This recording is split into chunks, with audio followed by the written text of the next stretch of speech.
इधर कांग्रेस अध्यक्ष परिसीमन बिल को लेकर प्रधानमंत्री मोदी को पत्र लिख रहे हैं, सर्वदलीय बैठक बुलाने की मांग कर रहे हैं। वहीं संसद में एनडीए अपनी ताकत बढ़ाने में जुटी हुई है। महाराष्ट्र में शरद पवार की पार्टी एनसीपी और की एनडीए में शामिल होने की अटकलें तेज हो रही हैं। कल शिवसेना चीफ और महाराष्ट्र के डिप्टी सीएम एकनाथ शिंदे ने शरद पवार की पार्टी के 2 सीनियर लीडर्स जयंत पाटिल और जितेंद्र आव्हाड से मुलाकात की।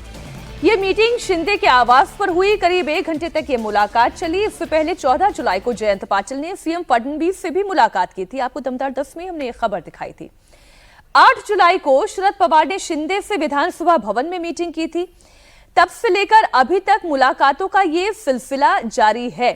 हालांकि सुप्रिया सुले ने एनसीपी शरद और एनसीपी सुनेत्रा पवार यानी अजीत पवार वाले गुट के विलय की बात को तो खारिज कर दिया।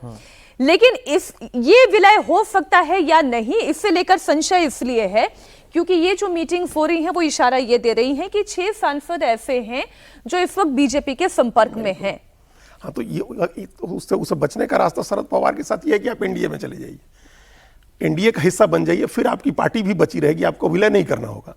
सुनेत्रा पवार के साथ या बीजेपी के साथ या एकनाथ शिंदे के साथ किसी के साथ विलय नहीं करना होगा। आप स्वतंत्र राजनीति करिए। आपके 10 एमएलए हैं, 8 एमपी हैं, उनको लेकर के अगर आप ये फैसला नहीं करते हैं शरद पवार जल्दी, तो 10 में से 6 विधायक और 8 में से 6 एमपी उनके छोड़ करके चले जाएंगे। फिर वो सुनेत्रा पवार के साथ पहले तक जाएंगे। इसमें खबर और है जो चल रही है। खबर यह है कि पार्थ पवार का जैसे जैसे कद बढ़ता जा रहा है, उससे प्रफुल्ल पटेल और सुनील तटकरे जैसे नेता भी जो हैं वो अभी कंफर्टेबल नहीं दिखाई दे रहे हैं।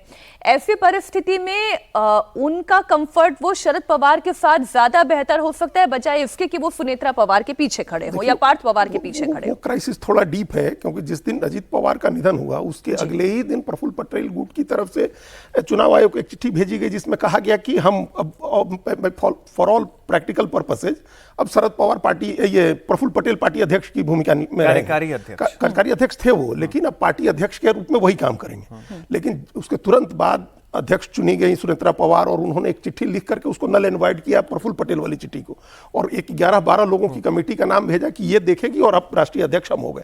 इसको लेकर के प्रफुल्ल पटेल खेमे की तरफ से जो झारखंड के अभी एनसीपी के अध्यक्ष हैं और सचिव हैं सचिदानंद सिंह, उन्होंने एक नोटिस भेजा हुआ है सुप्रीम ये चुनाव आयोग को भी दिया सुनेत्रा पवार को कि आपका अध्यक्ष का चुनाव गलत है, कायदे से नियम के अनुकूल नहीं हुआ है।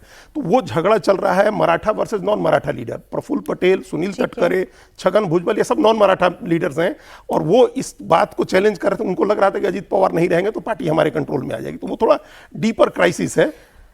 तो ऐसी परिस्थिति में आप जो कह रहे हैं, मैं इसी बात को क्योंकि थोड़ा सा और क्लैरिटी मिल जाए, तो ऐसी परिस्थिति में तो फिर ये भी हो सकता है कि सुनेत्रा पवार के पीछे पार्टी के बाकी सांसद ना खड़े होकर वो शरद पवार के साथ आकर खड़े हो और एनडीए में तो है ही।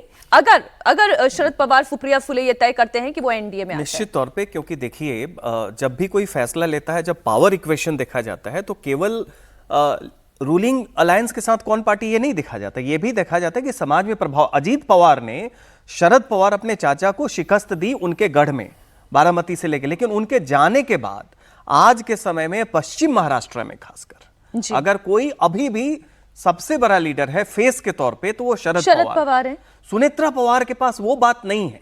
जहां तक बात थी कि शरद पवार सुप्रिया सुले को बढ़ाना चाह रहे थे और अजीत पवार जिन्हें उन्होंने पहले भरोसा दिया था कि मेरे बाद तुम प्रदेश को देखोगे, तो वहां जनता ने देखा कि परिवार का मामला है, उसके साथ गए। तो वैसी स्थिति में अगर जो भी उसके विधायक हैं, सांसद हैं और बाकी कार्यकर्ता हैं, वो निश्चित तौर पे क्या करेंगे, अगर उन्हें चुनना हुआ तो एक इंसेंटिव है कि शरद पवार चूंकि अभी हैं और अभी भी मराठा समाज में पश्चिम महाराष्ट्र में फेस वो है, इसलिए उधर जाने के लिए लोगों के पास एक आकर्षण है अभी।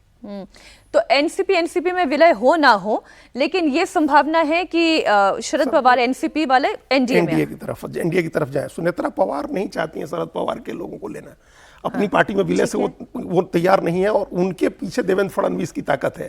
तो ये एक इंटरनल पॉलिटिक्स भी है वहां चल रही है। एकनाथ शिंदे मजबूत हो या शरद पवार और सुप्रिया सुले इनका खेमा बना रहे, सुनेत्रा पवार का बीजेपी को क्या सूट करता है, ये सब चीजें भी वहां चल रही हैं। इन सबको देख करके मोटे तौर पर अभी फिलहाल बीजेपी को ये सूट करता है कि एनसीपी शरद पवार एनडीए के साथ है। बस क्योंकि ऊपर से टॉप से निर्देश है, खासतौर से प्राइम मिनिस्टर की तरफ से, कि शरद पवार को अब इस समय आकर के कोई झटका नहीं देना है, कोई धक्का नहीं लगाना है, मतलब उनको निराश और नाराज नहीं करना है। तो महाराष्ट्र की पॉलिटिक्स यहाँ से समझ में आ जाती है, सारे हमने बिंदुओं को कवर कर लिया इसमें।